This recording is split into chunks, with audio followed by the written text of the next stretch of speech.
what I'm doing. I have to grate the coconut, since here in US is you cannot buy any grated coconut that's fresh one. So improvise.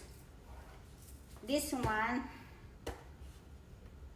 I bought in Amazon for $3. This part only, and this one I asked somebody to make it for me. So here I am. Let's do it.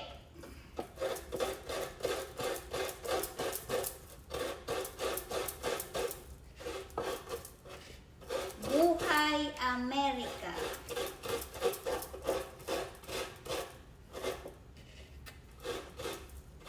I have to grate coconut for making latik. My mother is making bibingka. We call it bibingkang kanin.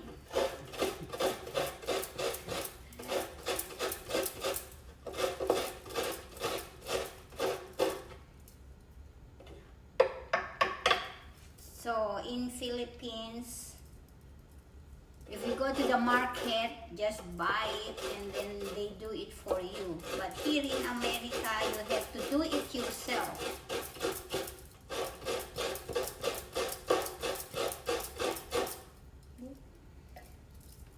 Look.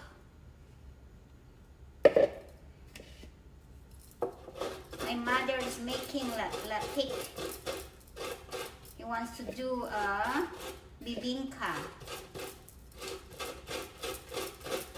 Oh, my back's killing. It's painful.